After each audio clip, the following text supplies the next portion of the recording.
അങ്ങനെ അഫ്രീദി കുസാറ്റ് അലുമിനി അസോസിയേഷനെ പറ്റിച്ചിരിക്കുകയാണ്. അഫ്രീദി തുറന്നു പറഞ്ഞു, എന്നെ വിളിച്ചിട്ട് തന്നെയാണ് ഞാൻ വന്നത്, അല്ലാതെ വലിഞ്ഞു കയറി വരാൻ ഞാൻ പട്ടിയായി കിടക്കുന്ന ഒരാളൊന്നുമല്ല. എന്നെ വിളിച്ചു, ഞാൻ വന്നു. മാത്രമല്ല അവർ മൊമെന്റോ തന്നു, ഞാനത് സ്വീകരിക്കുകയും ചെയ്തു. അപ്പോൾ കാര്യങ്ങൾക്കൊക്കെ വ്യക്തത വന്നല്ലോ. ഇവിടെ കാണാതെ പോയ ഒരാളുണ്ട്, അതായത് മുങ്ങിയെന്നാണ് കേൾക്കുന്നത് ഈ വാർത്തകൾ വന്നതിനൊക്കെ ശേഷം.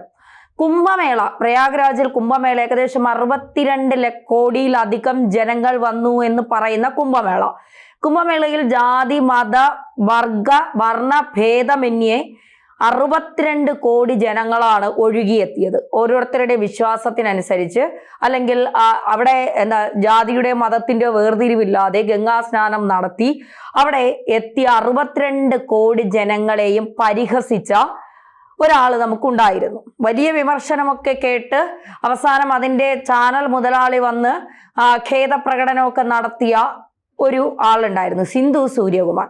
100% ലിറ്ററസി സാർ എന്ന് വിളിച്ചു പറഞ്ഞുകൊണ്ടാണ് കുംഭമേളയെ സിന്ധു സൂര്യകുമാർ വിമർശിച്ച് അങ്ങ് വലുതാക്കിയതെന്ന് തന്നെ പറയേണ്ടി വരും. കാരണം കുംഭമേളയെക്കുറിച്ച് അറിയാത്തവർ പോലും പിന്നീട് കുംഭമേള എന്താണെന്ന് സെർച്ച് ചെയ്യാൻ തുടങ്ങി.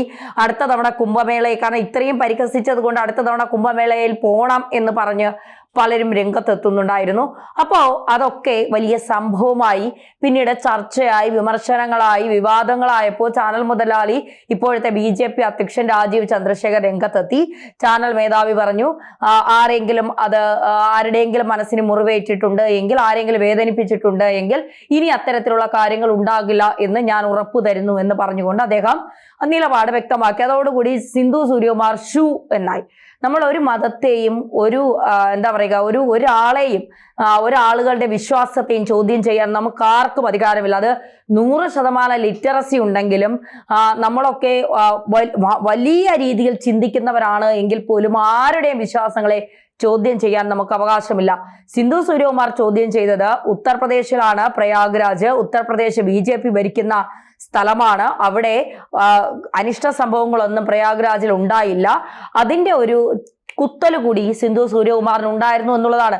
സിന്ധുവിന്റെ ഈ കുംഭമേളയുടെ ഈ പറച്ചിലും 100% ലിറ്ററസി സാർ എന്നുള്ള ഊന്നി പറച്ചിലുകളും ജനങ്ങൾക്ക് അത്ര പിടിക്കാത്തത് കൊണ്ടാണെന്ന് തോന്നുന്നു. കഴിഞ്ഞ 2 ആഴ്ചയായി ബാർ റേറ്റിംഗിൽ ഏഷ്യാനെറ്റ് 2ാം സ്ഥാനത്ത് തന്നെയാണ്. ഈ കുംഭമേള വിമർശനത്തിന് ശേഷം ഏഷ്യാനെറ്റിന് കണ്ടക ശനിയാണ് എന്നാണ് പറയുന്നത്. ഇനി ഉണ്ണി ബാലകൃഷ്ണൻ വന്നു കയറിയതിനു ശേഷം ആ കണ്ടക ശനി മാറുമോ എന്ന് നമുക്ക് നോക്കാം. എന്തായാലും BJP വിരുദ്ധയായ സിന്ധു സൂര്യകുമാർ ഏഷ്യാനെറ്റിനെ ഒരു വക്കത്താക്കി. ഇന്ന് വരെ 2ാം സ്ഥാനത്തേക്ക് ഒന്നിൽ നിന്ന് താഴോട്ട് കുതിക്കാത്ത ഏഷ്യാനെറ്റ് കുംഭമേളയ്ക്ക് ശേഷം ജനങ്ങളുടെ ാണോ ഇനി കുംഭമേളയുടെ വലിയ രീതിയിലുള്ള ജനസമ്മതിയാണോ എന്നറിയില്ല. ഏഷ്യാനെറ്റ് 2ാം സ്ഥാനത്തേക്ക് പോയി. പക്ഷേ അഫ്രീദിയെ ഈ കുസാറ്റുകാർ രാജ്യവിരുദ്ധ പ്രസ്താവനകൾ നടത്തുന്ന, ഇന്ത്യക്കെതിരെ നിരന്തരം പ്രസ്താവനകൾ നടത്തുന്ന, പഹൽഗാമിലെ ഭീകരരെ തീർക്കാനായി ഇന്ത്യ തന്നെ ഭീകരരെ ഇറക്കി അവരെ തീർത്തതാണ് ഇന്ത്യ എന്ന് ഇന്ത്യയെ തന്നെ അപമാനിച്ച, ഇന്ത്യയുടെ സൈനികരെ അപമാനിച്ച, ഇന്ത്യയിലെ ജനങ്ങളെ അപമാനിച്ച, പഹൽഗാമിലെ 26 ജീവനുകൾ അവരെ അപമാനിച്ച, അവരുടെ ബന്ധുക്കളെ അപമാനിച്ച, നമ്മുടെ രാജ്യത്തെ പ്രധാനമന്ത്രി അപമാനിച്ച, നമ്മുടെ രാജ്യത്തെ അപമാനിച്ച ഒരു ക്രിക്കറ്റ് താരം. നമുക്ക് രാജ്യത്തെക്കാൾ വലുതല്ല കായിക രംഗം, രാജ്യത്തെക്കാൾ വലുതല്ല ലോകത്തൊന്നും. നമ്മൾ നമ്മുടെ രാജ്യത്തെ സ്നേഹിക്കുന്നതിനപ്പുറം മാത്രമേ മറ്റെന്തുമുള്ളൂ എന്നുള്ളതാണ്. അപ്പോൾ നമ്മുടെ രാജ്യത്തെ അപമാനിച്ച, നമ്മുടെ രാജ്യം തോറ്റു തുന്നം പാടി എന്ന് പറഞ്ഞ് പാകിസ്ഥാനിലെ ലാഹോറിൽ ഇന്ത്യക്കെതിരെ മുദ്രാവാക്യം വിളിച്ച് ഇന്ത്യക്കെതിരെ പരിപാടി നടത്തിയതിൽ, ജീപ്പിന്റെ മുകളിൽ കയറി നിന്ന് ഇന്ത്യക്കെതിരെ മുദ്രാവാക്യം വിളിച്ചതിൽ ഒന്നാമനാണ് ഷാഹിദ് അഫ്രീദി. ആ അഫ്രീദിയെയാണ് ഇന്ന് വിളിച്ച് നിർത്തി ആഘോഷിക്കപ്പെട്ടത്. ആ അഫ്രീദിക്കാണ് മൊമെന്റോ കൊടുത്തത്. ആ അഫ്രീദിക്കാണ് സ്വീകരിച്ച് ബൂം ബൂം അഫ്രീദി എന്ന് വിളിച്ചത്. ഈ വിളിച്ചവന്മാരുടെ ഒക്കെ പാസ്പോർട്ട് റദ്ദാക്കുന്ന നടപടികളിലേക്ക് കേന്ദ്രം കടന്നിട്ടുണ്ട്. ഈ വിളിച്ച് ക്ഷണിക്കപ്പെട്ടവരുടെ ഒക്കെ കാര്യത്തിലൊരു തീരുമാനം ഉണ്ടാകും. എന്നിട്ട് അതിൽ പോളെന്ന് പറഞ്ഞ് നടക്കുന്ന ഒരു പ്രാഞ്ചിയേട്ടൻ, അയാൾ പറയുന്നത് SG എല്ലാ കാര്യങ്ങളും നോക്കിക്കോളും, ആരും ഭയപ്പെടേണ്ട, രാജ്യദ്രോഹികളെ രക്ഷിക്കാൻ സുരേഷ് ഗോപി വരും എന്നാണ് അയാൾ പറയുന്നത്. ഇവനൊക്കെ എന്ത് കണ്ടിട്ടാണ് ഈ സംസാരിക്കുന്നതെന്ന് അറിയില്ല. എന്തായാലും അതവിടെ നിൽക്കട്ടെ.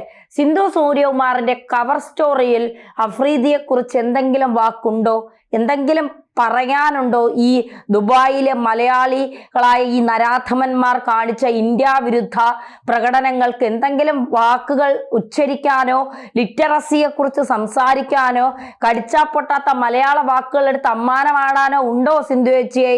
സിന്ധു ചേച്ചി ഉണ്ടോ അതോ മുങ്ങിയോ? ഇനി ഈ കഥ അറിഞ്ഞിട്ടില്ല എങ്കിൽ കഥയൊന്ന് കേൾക്കണം, അറിയണം, എന്നിട്ട് അതിനെക്കുറിച്ച് ധൈര്യമുണ്ടെങ്കിൽ ഒരു സ്റ്റോറി ചെയ്യണം. കാരണം നിങ്ങളും കൂടെ ജീവിക്കുന്ന ഒരു രാജ്യമാണ് ഇന്ത്യ. നിങ്ങൾക്ക് സർവ്വ സ്വാതന്ത്ര്യം തരുന്ന, ഇവിടുത്തെ പ്രധാനമന്ത്രിയെ വിമർശിക്കാൻ സർവ്വ സ്വാതന്ത്ര്യമുള്ള, ഇവിടത്തെ ഭരണപക്ഷത്തെ വിമർശിക്കാൻ സർവ്വ സ്വാതന്ത്ര്യമുള്ള, നിങ്ങളുടെ പാർട്ടിയെ ഉയർത്തി ഉന്നതിയിലെത്തിക്കാൻ സർവ്വ സ്വാതന്ത്ര്യമുള്ള ഒരു രാജ്യമാണ് ഇന്ത്യ. ഇത് പാകിസ്ഥാനല്ല, ഇന്ത്യയാണ്. ഇവിടെ ജനങ്ങൾക്ക് എന്തും വിളിച്ചു പറയാനുള്ള സ്വാതന്ത്ര്യമുണ്ട്. ആ വിളിച്ചു പറയുന്നത് അതിര് കടക്കുമ്പോൾ മാത്രമാണ് ഇവിടെ പ്രശ്നങ്ങൾ ഉദിക്കുന്നത് എന്ന് മാത്രം. അപ്പോ അഫ്രീദി വന്നതിനെ കുറിച്ച് 2 വാക്ക് കേൾക്കാൻ ഞങ്ങൾ കാത്തിരിക്കുകയാണ്. അതായത് അഫ്രീദി വന്നതിനെ കുറിച്ച് ഇങ്ങനെ വിമർശിക്കുന്നവരോട് ഒരു വാക്ക് മാത്രം. സ്പോർട്സ്, കായികം എന്ന് പറയുന്നത് നമുക്കൊക്കെ ഭയങ്കര സംഭവമാണ്.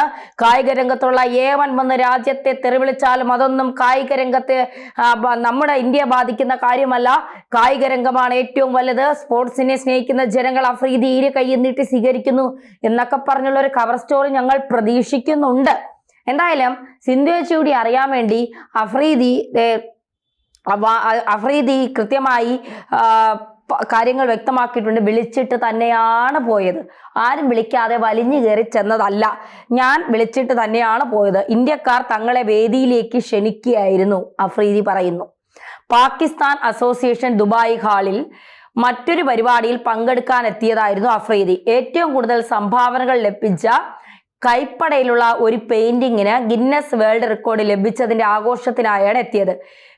PADയിൽ അഫ്രീദി ഒരു ഫിറ്റ്നസ് സെന്റർ നടത്തുന്നുണ്ട്. തന്നെയും ഉമർ ഗുലുവിനെയും അപ്രതീക്ഷിതമായി അവിടെ കണ്ടപ്പോൾ ചില ഇന്ത്യക്കാർ വേദിയിലേക്ക് ക്ഷണിക്കുകയായിരുന്നു എന്ന് അഫ്രീദി പറഞ്ഞു. തങ്ങളെ കണ്ടതിന്റെ ആവേശത്തിലായിരുന്നു അവരെന്നും അവരെ കാണാനും കുറച്ചു സമയം അവർക്കൊപ്പം ചെലവഴിക്കാനും കഴിഞ്ഞതിൽ സന്തോഷമുണ്ട്. ഇത്തരം വിമർശനങ്ങളും രോക്ഷവും അനാവശ്യമാണ്. ഹലീജ് ടൈംസിന് നൽകിയ അഭിമുഖത്തിലായിരുന്നു അഫ്രീദിയുടെ പരാമർശം. പ്രതിഷേധം തന്നെ അത്ഭുതപ്പെടുത്തുന്നുവെന്നും കായിക രംഗം രാഷ്ട്രീയത്തിന് അതീതമായി ഉയരണമെന്ന നിലപാടും ആവർത്തിച്ചു. കായിക രംഗം രാഷ്ട്രീയത്തിന് അതീതമായി ഉയരട്ടെ, രാജ്യത്തിന് അതീതമായി കായിക രംഗം ഉയരാൻ സമ്മതിക്കില്ല അഫ്രീദി. ഇത് ഇന്ത്യയാണ്, 148 കോടി ജനങ്ങളുടെ ഇന്ത്യയാണ്. ഈ ഇന്ത്യ ഞങ്ങൾക്ക് ഞങ്ങളുടെ ജീവനാണ്. അതായത് പെറ്റമ്മയും പിറന്ന നാടും സ്വർഗത്തേക്കാൾ മഹത്വരം. വന്ദേ മാതരം, ഭാരത് മാതാ കി ജയ് എന്ന് വിളിക്കുന്നവരാണ് ഞങ്ങൾ ഓരോ ഇന്ത്യക്കാരും. ഭാരത് മാതാ കി എന്ന് പറയുന്നത് ഭാരതം ഞങ്ങൾക്ക് മാതാവിന് തുല്യമാണ്. അല്ലാതെ ഞങ്ങളുടെ രാജ്യത്തെ രാജ്യദ്രോഹികൾക്ക് ഒറ്റ കൊടുത്ത് ജീവിക്കുന്നവരല്ല. ഓരോ ഇന്ത്യക്കാരനും ആ ഇന്ത്യക്കാരൻ എന്ന് പറയുമ്പോൾ ഞങ്ങൾക്കൊക്കെ ചോര തിളക്കിയാണ്, അഭിമാനമാണ് ഞങ്ങൾക്ക്. ആ അഭിമാനത്തെ ഒന്ന് തൊടാൻ ഏവനെങ്കിലും വന്നാൽ അവനെ ഒന്നും ഞങ്ങൾ വെറുതെ വിടില്ല എന്നുള്ളതാണ്. പക്ഷേ ഇതിനിടയിലും കുറെ എണ്ണമുണ്ട് രാജ്യദ്രോഹികളെ ഇങ്ങനെ തലയിലേറ്റി നടക്കുന്ന കുറെ എണ്ണം. ഈ തലയിലേറ്റി നടക്കുന്ന ഈ കുറെ എണ്ണത്തിൻ്റെയൊക്കെ പാസ്പോർട്ട് റദ്ദ് ചെയ്ത് ഇവന്റെ കൃത്യമായ സ്ഥലം, ഇവനൊക്കെ പോകുന്ന ഇടം, ഇവനൊക്കെ ഫണ്ട് വരുന്ന ഇടം, ഇവനൊക്കെ ആരെയൊക്കെ എങ്ങനെയൊക്കെ കണ്ടു, ഈ കൂടിക്കാഴ്ചയിൽ എന്തെങ്കിലും നിഗൂഢ ലക്ഷ്യങ്ങളുണ്ട്, ഇതെല്ലാം അന്വേഷിക്കപ്പെടണം. കാരണം ഇവരുടെയൊക്കെ നാട്ടിലെ കുടുംബാംഗങ്ങൾ വലിയ ദുഃഖത്തിലാണത്രേ. ഇവരെയൊക്കെ ഇങ്ങനെ നിരന്തര വാർത്തകളിൽ വരും ചെയ്യുന്നത് ശരിയല്ല എന്ന് മനസ്സിലാക്കിയിട്ടും ഇത്തരം നാറിയ പണികൾ ചെയ്യാൻ മുതിർന്നാൽ, ഇന്ത്യ അപമാനിക്കാൻ ശ്രമിച്ചാൽ, ഇന്ത്യയിലെ ജനങ്ങൾ ഒന്നടങ്കം, പ്രത്യേകിച്ച് മലയാളികളെ മുഴുവനായി അപമാനിക്കാൻ ശ്രമിച്ച ദുബായിലെ ഈ മലയാളി അസോസിയേഷൻ, അതിന്റെ ഭാരവാഹികൾ കൃത്യമായി മറുപടി പറയണം. അഫ്രീദി തന്നെ പറഞ്ഞു, വിളിച്ചു കയറ്റിക്കൊണ്ട് പോയതാണ്. മറ്റൊരു പരിപാടിക്ക് എത്തിയ അഫ്രീദി പോകുന്ന വഴിക്ക് സാറേ ഒന്ന് വരൂ, ഞങ്ങളുടെ പരിപാടിയിൽ കൂടെ കയറിയിട്ട് പോകുമെന്ന് വിളിച്ചതാണ്. എന്ന് അഫ്രീദി തന്നെ പറയുന്നു. അപ്പോൾ നിലപാടും കാര്യങ്ങളും വ്യക്തമാണ്. അതായത് ഇന്ത്യയെക്കുറിച്ച് ഏറ്റവും മോശകരമായ പ്രസ്താവന നടത്തിയ, ഇന്ത്യയിലെ ജനങ്ങളെ, സൈന്യത്തെ അധിക്ഷേപിച്ച ഒരു പാകിസ്ഥാനിയെ ഒരു മടിയും കൂടാതെ മലയാളികൾ വിളിച്ച് അഭിനന്ദിച്ചിരിക്കുന്നു എന്ന് പറയുന്നത് അംഗീകരിക്കാൻ കഴിയാത്ത കാര്യമാണ്.